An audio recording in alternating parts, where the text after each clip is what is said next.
extrêmement intéressant. Ils appelaient ça Project Hindsight, revenir en arrière. Et il s'agissait de redonner les textes anciens, là en l'occurrence en anglais, en anglo-américain, parce que ils ont fait des recherches, des traductions, des choses comme ça. Bon. J'ai regardé sur Internet par curiosité, ça s'est arrêté dans les fin des années 90. Et là, parce qu'ils se sont disputés, en fait, le traducteur du grec et le traducteur et Robert Hunt se sont disputés pour des raisons de souche. C'était très difficile. Et il y a des textes qui sortent quand même encore maintenant. Donc, si ça vous intéresse, j'ai le nom du site, je vous le donnerai à la fin. Donc, pour en revenir à l'auteur de ce livre sur les parts, et c'est une raison pour laquelle j'interviens aujourd'hui, Robert Zoller n'hésite pas à se servir des parts dans les révolutions. Alors, en plus du thème natal, en effet, il n'hésite pas à se servir de ces parts, y compris dans les révolutions solaires et les ingresses du soleil. Bon, parce que des discussions que je passe sur l'intérêt de ces parts hors du thème natal, etc. En tous les cas, pour les ingresses, ça peut être utile au changement de saison, mais bon, ça après, c'est une question personnelle. De même, elles ont beaucoup été utilisées sur les questions mondiales, par exemple. Ça peut évidemment être intéressant pour faire des thèses.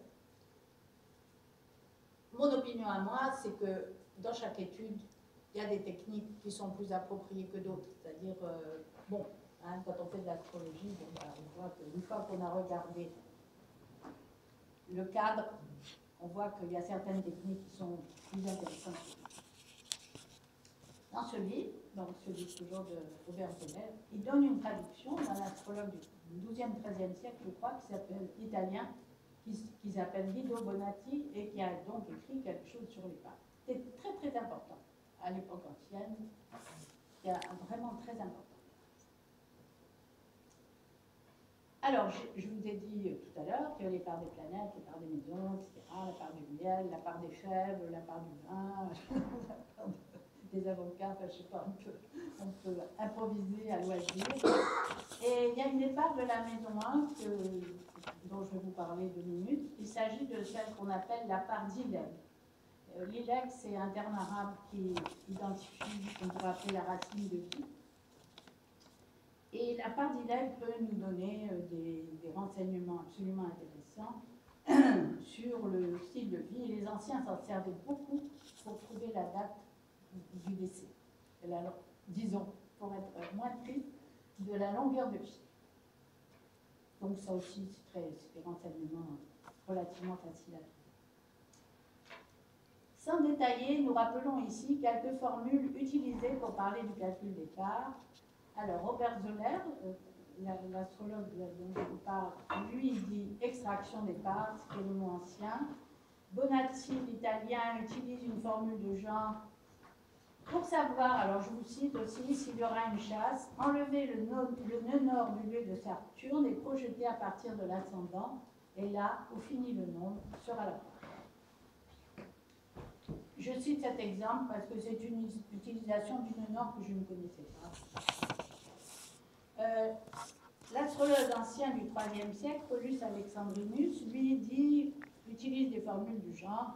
Il est nécessaire de compter du degré du Soleil au degré de la Lune et de projeter le résultat à partir de l'horoscope et où le lieu tombe, c'est là-bas. Donc ça, c'est un peu plus proche de ce que nous disons. Et nous trouvons dans ces livres dont je vous ai parlé, là, de ce projet américain, nous trouvons un schéma de comment calculer les parts, dont je vous parlerai très peu tout à l'heure. Pour ce qui concerne la journée Horizon Astro, nous n'avons choisi que quelques parts que nous énumérons et dont nous vous donnons les positions sur le thème du 16. Alors, où j'en suis?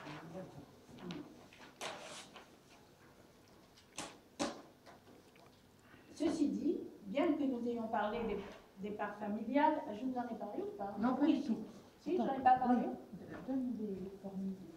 Je vais les donner, Martine. Je vais les donner. Je sais ce que je fais, Martine. Merci de tes conseils.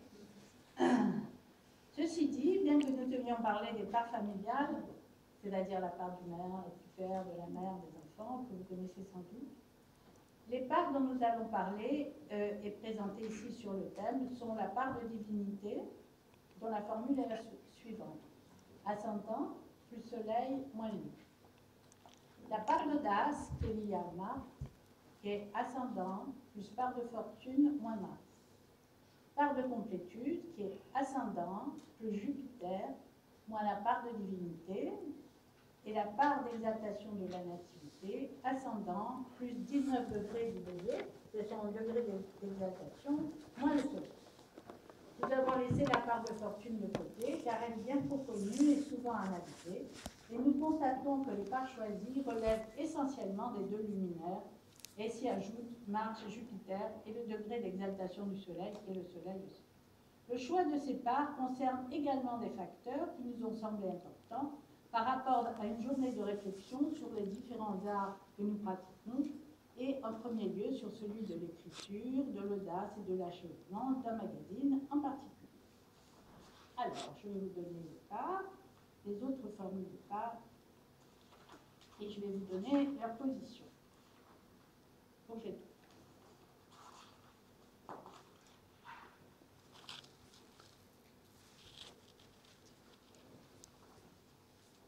Alors voilà, donc je résume de nouveau. Les formules de calcul des parts sont les suivantes. Part de fortune, ascendant plus lune moins soleil, part de divinité, on l'appelle aussi daimon, ascendant plus soleil moins lune, part d'audace, ascendant plus part de fortune moins Mars.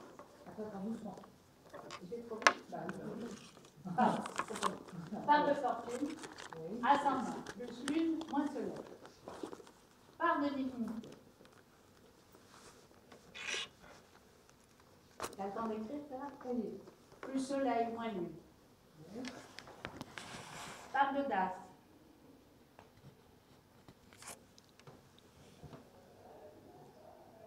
Ascendant plus part de fortune moins Mars, c'est ça? Oui. Alors donc celle-là implique Mars. Part de complétude, ascendant plus Jupiter, moins la part de divinité dont on a la formule. Part du père. Ça y est? Non. Ascendant plus Jupiter, moins part de divinité. C'est la part de quoi ça? La part de divinité, c'est ascendant plus soleil. Complétude. Je l'ai appelée comme ça. Elle ne s'appelle pas comme ça forcément. Il y a plusieurs noms. La part de bienveillance, je ne sais pas s'il y a Jupiter, vous comprenez. Donc, la part du père, mais tu la connais par cœur, c'est la Martine. Ascendant plus Saturne moins soleil. Part de la mère, ascendant plus lune moins Vénus. Part des enfants, ascendant plus Saturne moins Jupiter. Et moi, j'ai pas pris en compte les parts de la famille parce que ça me paraissait pas du tout adapté au thème. J'ai pris une autre part dont je vous ai déjà parlé, qui est la part d'exaltation de la nativité. Tu l'as noté, celle-là, Martine? Ben non. Ascendant plus 19 degrés du Bélier, moins soleil. Claudine, est-ce qu'on peut savoir ce que la part de complétude signifie? Parce qu'on ne sait pas quoi ça sera. Je l'ai appelé part d'achèvement aussi. Ah oui, achèvement.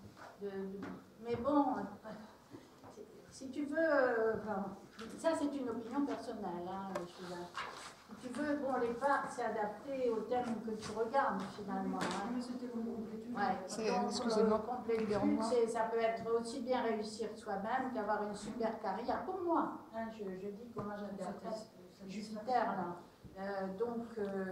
Voilà, tu vois, de réussite dans la vie, trucs comme ça. Comment s'appelle la dernière part, s'il vous plaît, vous avez cité?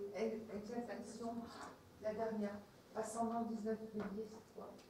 Celle-là, ça s'appelle l'exaltation de la nativité. Je ferais bien aussi de donner peut-être les positions, comme ça vous pourriez regarder sur les thèmes tout de suite.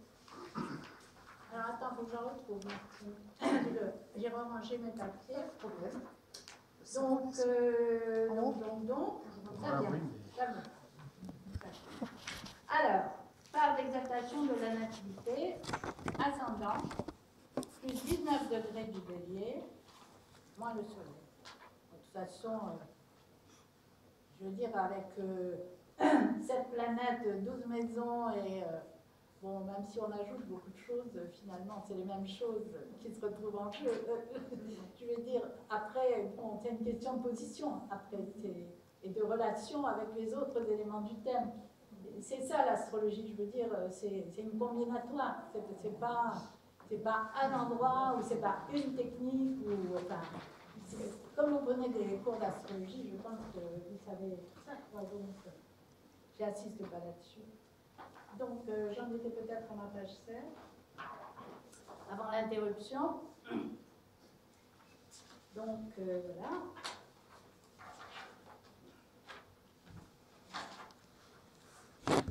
Alors, ah oui, je voulais vous donner, comme ça Martine nous va les lecture en même temps, je voulais vous donner les positions, les numériques, des pages. Alors voilà, on y va.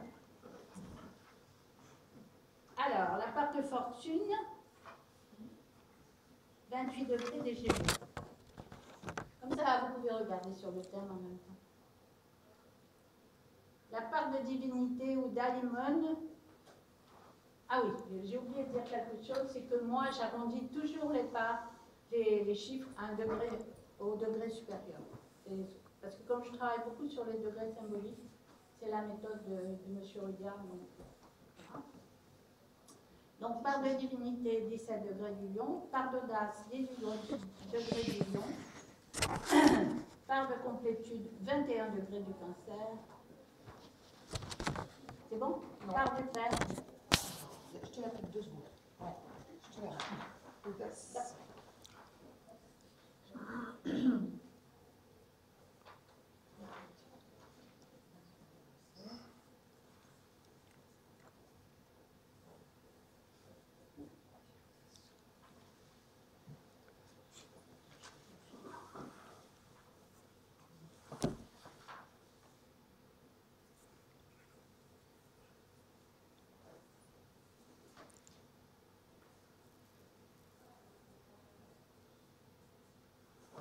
Est-ce que vous voyez sur le tableau là? Ou il faut les redire? Peut-être un peu de lumière. Oui, un peu de lumière.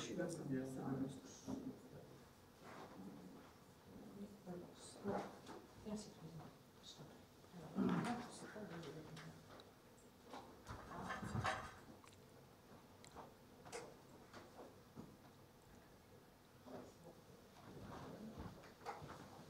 Bon, alors tout le monde les a maintenant. Alors, qu'est-ce que je voulais vous dire encore?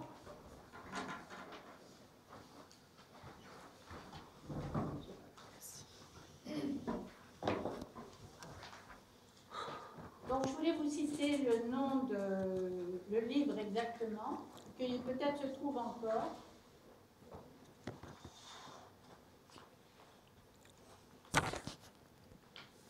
Alors, l'auteur s'appelle Robert Zoller.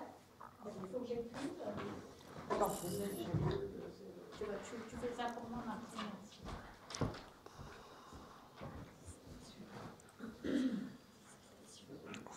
C'est un livre ancien. 82. Ça s'appelle La clé perdue de la prédiction. C'est chez Derby et c'est 1982.